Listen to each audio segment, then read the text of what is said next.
నాయుడుపేట మండలం sub divisional కార్యాలయంలోని DSP చెంచుబాబుకు municipal vice chairman Rafi, TDP యువ నాయకులు దార్ల రాజేంద్ర వినతి పత్రం అందజేశారు.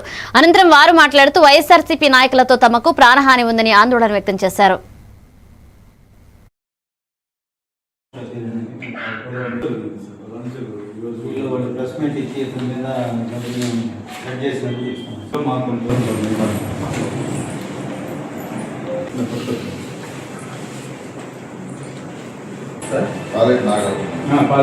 నాయుడుపేట డిఎస్పీ గారికి వైఎస్ఆర్సీపీ కొంతమంది వ్యక్తుల మీద సత్యనారాయణ పిండి కావచ్చు, అదే విధంగా కౌన్సిలర్ కొంతమంది వీరందరి మీద కూడా ఇక్కడ మేము నాయుడుపేట డిఎస్పీ గారికి కేసు ఇవ్వడం జరిగింది.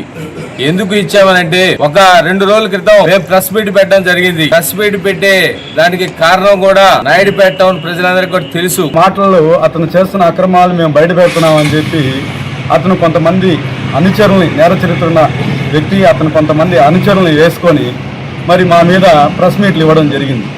మమ్మల్ని రెచ్చగొట్టే విధంగా దుర్భాషలాడుతూ మరి మాకు థ్రెట్ తెచ్చే విధంగా వాళ్ళ అనుచరులు ప్రెస్ మీట్లో అనేక రకాలుగా మాట్లాడడం జరిగింది. అసైన్మెంట్ భూములు ఫ్రీ హోల్డ్ చేసి అతని కూతురు ఎక్కడో అమెరికాలో ఉంటే వారి పేరు మీద ఎక్కించి, అంటే ఎస్సీ ఎస్టీ భూముల్ని వారి కూతురు పేరు మీద ఎక్కించి దాన్ని ఒక ట్రస్ట్ పేరు, ఒక ఇండస్ట్రియల్ పేరు మీదగా రిజిస్టర్ చేయడం జరిగింది.